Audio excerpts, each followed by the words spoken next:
अस्सलाम वालेकुम, welcome back to my YouTube channel. तो वादे के मुताबिक मैंने वादा किया था इंस्टाग्राम पे कि मैं लॉन्ग व्लॉग बनाऊंगी 7 मुहर्रम को। तो इंशाल्लाह कोशिश करूंगी कि व्लॉग में हर छोटी डिटेल भी आ जाए। और कुछ चीज़ें हैं जिन पर मैंने बात करनी है, कुछ चीज़ें हैं जो मैंने क्लियर करनी है।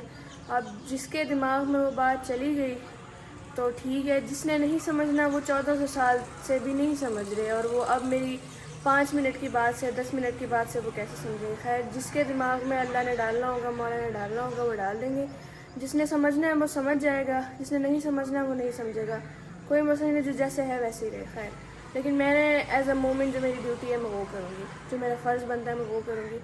खैर, अभी हम लोग उठे हैं 7:30 बजे और हम लोगों ने 9 बजे निकलना है एक जगह। हम लोगों ने नवाखानी के लिए, मातमदारी के लिए जाना है।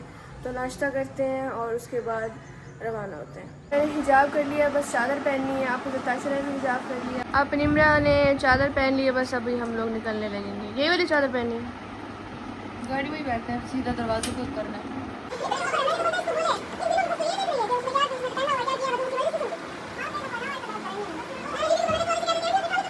ये दोनों हमारी डायरीज़ है जिसके अंदर हमारे नोहे लिखे होते हैं। ये बहुत पुरानी है, जब हम छोटे छोटे होते थे तब से है ये। और ये फिर हमने नई ली थी क्योंकि इसके अंदर और एक्स्ट्रा मतलब जो नए नोहे लिखते हैं हम लोग वो होते हैं। ये हमने इस तरह से ना लिस्ट बनाई होती है, पेजेस के नाम भी हम लोगों ने रखे होते हैं कि इस पेज पे ये वाला नो है, ताकि हमें ढूंढते हुए ज़्यादा मसला ना हो। मुझे नहीं पता इस वाले क्लिप में आवाज़ रिकॉर्ड क्यों नहीं हुई। मैं बता रही थी कि पिछले साल मैंने और मेरी कज़न ने मन्नत उठाई थी, जो कि माशाल्लाह पूरी हो गई थी। तो मन्नत बढ़ानी भी है, और एक आंटी हैं जो हमारे साथ ही उधर जाती हैं जहाँ हम जा रहे हैं नवा खाने के लिए, तो उनको भी हम उनके घर से लेते हुए जाएंगे।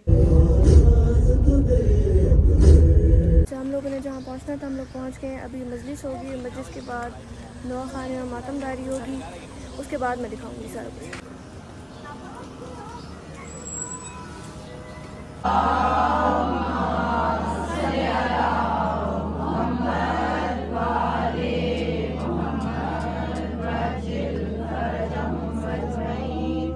भूख लगी है? नहीं, मेरे लिए भी ऐसे बना ला। नहीं लग रही?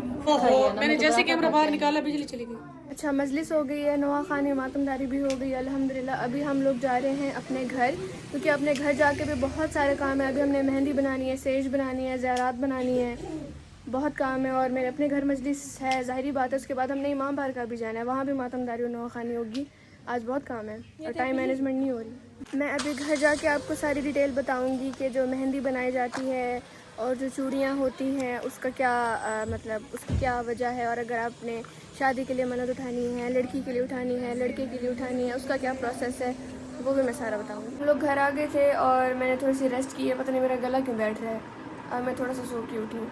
और अभी हम लोग सेज बना रहे हैं, मेहंदी बना रहे हैं, और चूड़ियाँ वगैरह जो मन्नत के लिए उठाई जाती हैं वो सारा कुछ सेट करेंगे। ये सेज बनेगी, इसके अंदर दस्तार आएगी, सेहरा आएगा, गठड़ी भी इसी के अंदर आएगी ना। हाँ, बता क्या कह रही थी? ये मैंने कहा ये सेज नहीं होती बेसिकली, ये ऐसे छोटा सा, यानी हम ये वो बनाते हैं जैसे क्या कहें उसे, यानी तख्त सा या ऐसे छोटी सी वो बनाते हैं जिसके ऊपर बेसिकली बरामद होती है जो शबी होती है इसकी गठड़ी की, और साथ सेहरा होता है, दस्तार होती है ये जो पड़ी है। तो सेज नहीं है, सेज का तो सारी बात, सेज इतनी है ऐसे उसका हाँ, जब हमने शुरू किया था तब कॉन्सेप्ट सेज का ही लेके चले थे, लेकिन ये है कि वो फिर बाद में समझ में आया कि वो नहीं चल सकता, और वो इतनी छोटी बन भी नहीं सकती ना, क्योंकि जब इसे तैयार करते हैं ना तो इसका समझ में नहीं आता बेसिकली। तो वो ज़्यादा बेहतर रहता है कि ये एक स्टैंड टाइप है जिसके अंदर बेसिकली रख के हम जो है वो बरामद कराते हैं, वो तो दूसरा ही है, इससे नहीं। अच्छा, एक और कंफ्यूजन चल रही है सोशल मीडिया पे और काफ़ी लोग उस पर बहस भी कर रहे हैं। पता नहीं क्या मुसलमानों में ये चीज़ें बहस करी जाएंगे, और जो बेवकूफ़ हैं वो तो हैं, वो बगैर तहकीक के, बगैर जाने, बगैर कुछ किए ऐसे ही बोल देते हैं। वो भी चुप नहीं रहते, दोनों साइड ही फारिग हो गई हैं। अभी हो रहा था कि 6 मुहर्रम को जो है हर जगह कह रहे थे कि शहज़ादा अली असगर की शहादत है 6 मुहर्रम को, शहज़ादा अली कासिम की शहादत है 7 मुहर्रम को। 6-7 मुहर्रम को किसी की शहादत नहीं है, सबकी शहादत एक ही दिन हुई थी 10 मुहर्रम को। ये दिन मखसूस होते हैं कि 6 को शहज़ादा अली असगर की शहादत पढ़ी जाती है, 7 को शहज़ादा अली कासिम की शहादत पढ़ी जाती है। इस दिन शहादत नहीं होती। दूसरा, तीसरा और जो सबसे मेन एतराज़ होता है वो ये होता है कि भाई मेहंदी क्यों बनाते हैं और मन्नत क्यों उठाते हैं, डायरेक्ट अल्लाह से क्यों नहीं मांगते, इनसे क्यों करते हैं। तो क्लियर बात यह है कि डायरेक्ट अल्लाह से ही मांगा जाता है, लेकिन सिफारिश ये होते हैं। अब अगर आप किसी बहुत ही बड़े बंदे के पास जा रहे हो, आपने अपना कोई काम निकलवाना है और वो काम नहीं हो रहा, तो आप फिर किसी ऐसे बंदे के पास भी जाते हो जिसका आपको पता होता है कि इस बंदे की सिफारिश काम आएगी, मेरा काम हो जाएगा। तो वो जो सिफारिश वाला बंदा होता है, वो जो सिफारिश वाला रास्ता होता है, वो हमारे ये होते हैं। और ये अगर इनके वसीले से कोई दुआ मांगी है और वो पूरी ना हुई हो, ये इम्पॉसिबल वाली चीज़ होती है, डिसपॉसिबल वाली चीज़ होती है। ऐसा हो ही नहीं सकता कि वो चीज़ पूरी ना हो। तो इसीलिए ही 1400 साल से ये सिलसिला चल रहा है। अगर झूठ होता तो अभी तक ये चीज़ रुक गई होती, ये चीज़ जारी ना होती। जारी है क्योंकि हकीकत है, तो इसका इस्तेमाल किया करें थोड़ा सा। ये गठड़ी पड़ी हुई है, वो दस्तार है, वो भी हमने बना दी। ये सेहरा है और ये गाने पड़े हुए हैं। ये लड़कों के लिए होते हैं, लड़कियां भी उठा सकते हैं, लेकिन मोस्टली ये लड़कों के लिए होते हैं। और चूड़ियाँ जो हैं ये लड़कियों के लिए होती हैं। और ये इमाम जामिन भी हैं और ये धागे भी हैं। अगर किसी ने अपनी कोई और हाजत के लिए मन्नत उठानी है तो वो ये उठा सकता है। दूसरा ये मेहंदी है, इसको भी घोल के इसके अंदर डालेंगे कि मेहंदी भी उठाई जाती है इसके साथ साथ।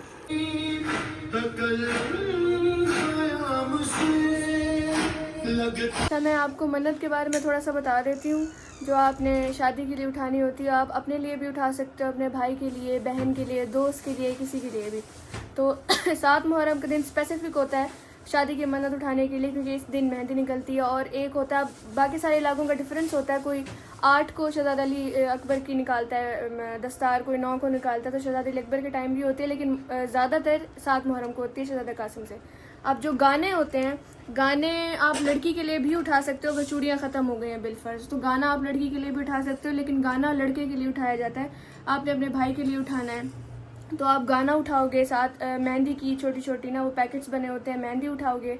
और हाँ, यही होता है। फिर उसको लड़की के लिए अगर उठा रहे हो तो चूड़ियाँ उठाओगे और मेहंदी उठाओगे। फिर आपने क्या करना है, उसको संभाल के आपने रख देना है। मुहर्रम में, सफ़र में आपने उसका इस्तेमाल नहीं करना। आपने 9 रबीउल अव्वल को फिर उसका इस्तेमाल करना है। जो मेहंदी होगी उसको आपने घोलना है। लड़के के लिए उठाइए तो लड़का भी थोड़ी सी हाथ पे लगा लेगा, लड़की के लिए उठाइए, लड़की भी थोड़ी सी हाथ पे यहाँ पे मेहंदी लगा लेगी घोल के। वो जो बनाई होगी वो लड़की चूड़ियाँ पहन लेगी और लड़का जो है वो गाना पहन लेगा ना कुछ वक्त के लिए। नहीं, बस वो थोड़ी देर के लिए लगा के फिर रख देंगे। हाँ, लड़का अपनी शादी पे पहन। हाँ, लड़के का क्योंकि गाना, लड़कियाँ क्योंकि चूड़ियाँ पहन सकते हैं, लड़के मुसलसल गाना पहन के नहीं रख सकते। तो लड़का थोड़ी देर के लिए वो गाना पहन ले, फिर उसको अपने जो सबसे करीबी जगह हो वहाँ पे रखे और फिर अपनी शादी के दिन वो वाला गाना पहन ले। तो ये जो है शादी वाला सिलसिला है। और बाकी जो है धागे वगैरह होते हैं ये वाले, ये कुछ लोग धागे भी रखते हैं और कुछ लोगों ने और भी न्याज रखी होती है, मिठाई रखी होती है, कुछ और चीज़ें रखी होती है। वो आप हाँ, इमाम जामिन और धागे, इमाम जामिन होंगे, धागे होंगे तो आप किसी और अपनी कोई और हाजत है तो उसके लिए भी उठा सकते हैं। है कि मजलिस ख़त्म हो गई है, अभी हम लोग खाना खाएंगे, चाय पियेंगे। उसके बाद हम लोगों ने इमाम बारगाह के लिए निकलना है, क्योंकि इमाम बारगाह में हम लोगों ने नोहा खानी भी करनी है, मातमदारी भी करनी है, फिर जलूस आएगा। शायद मैं वहाँ पे व्लॉग इतना कोई ख़ास बना ना सकूँ, लेकिन मैं ट्राई करूँगी वहाँ पे। प्लीज़ चाय। अभी मैं जाती हूँ चाय बनाने हम सब के लिए। और ये बात मैंने काफ़ी दफ़ा बोली है, खैर दोबारा सुन लो। फिर हम लोग जाएंगे बारगाह और मैंने वहाँ जाके एक लड़की के लिए दिया भी जलाना है। उसने मुझे ज़िम्मेदारी दी है, क्योंकि वो यहाँ पे है नहीं, वो अपने घर वालों के साथ कहीं और गई है। तो उसकी ज़िम्मेदारी भी पूरी करनी है। वहाँ जाके मैंने उसका दिया जलाना है, उसकी कोई मन्नत का दिया था। और फिर मजलिस होगी, मजलिस के बाद फिर हम लोग घर वापस आ जाएंगे।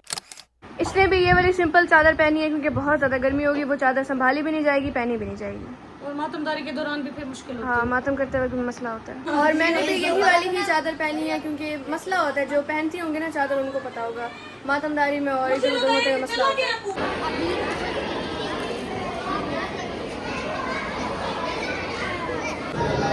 नाराए रिसालत, नाराए हैदरी, नाराए हैदरी, नाराए सलावत। हुसैनिया जिंदाबाद।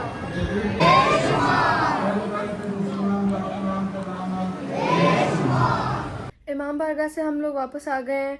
और मैं थोड़ी सी एक बात करती हूँ कि मातम और आज़ादारी है, ये 1400 साल से चल रही है और ता क़यामत ही चलती रहेगी। ना उस वक्त के यजीद इसको रोक सके, ना इस वक्त के यजीद इसको रोक सकेंगे, क्योंकि ये अल्लाह का वादा है।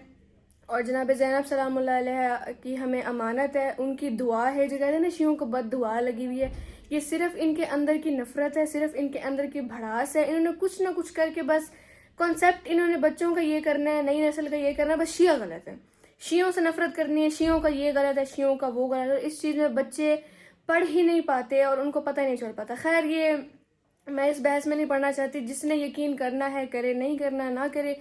ये सब मार्फत की बात होती है। जिसको मार्फत हो गई वो फिर इन्हीं का ही होके रह जाता है। अभी मेरे घर में इतने अहले सुन्नत लोग आए हैं जो अब आके बताते हैं कि हम पिछले साल आपके घर आए थे, हमारी कुछ मुरादें थी, कुछ हाजात थी, वो पूरी नहीं हुई, तो हमें किसी ने बताया कि आपके घर जो है वो सारा सिलसिला होता है, तो हम आखिरी उम्मीद यहीं पे लेके आए तो हमारी पूरी हो गई है। तो मन्नत बढ़ाने हमारे घर आई थी। कुछ हैं जो अहले सुन्नत अभी मेरे घर से आज ही मन्नत वगैरह उठा के गए हैं। तो जिसको मार्फत ये दे देते हैं, ये असल में दिल चुनते हैं। ये अली की मोहब्बत है, मौला अली की मोहब्बत, मौला हुसैन का गम है, ये हर किसी के पास नहीं है।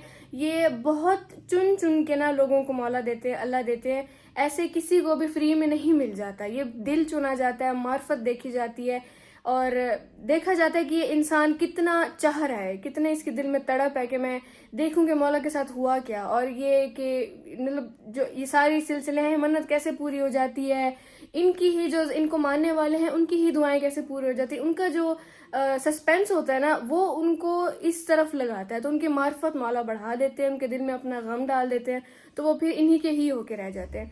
तो अगर कोई मानता है तो भी ये चीज़ ऐसे ही है, बल्कि उसके लिए बढ़ जाती है। कोई नहीं मानता तो इस चीज़ पे उस बंदे के ना मानने से कोई फ़र्क नहीं पड़ता, क्योंकि अगर हक है एक जगह तो बातिल भी तो है। मौला मेहदी अगर गैबत में है अभी तक तो किसी वजह से गैबत में।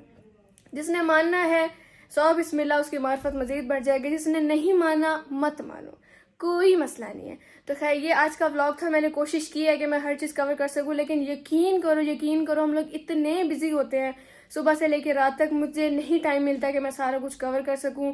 तो माजरत अगर ज़्यादा उम्मीदों पे मैं पूरी नहीं उतरी, लेकिन कसम से मैंने बहुत कोशिश किया मैं हर चीज़ कवर करूं। और ये आज का व्लॉग था। अल्लाह करे आपको कुछ ना कुछ चीज़ समझ आ गई हो। Okay, bye bye.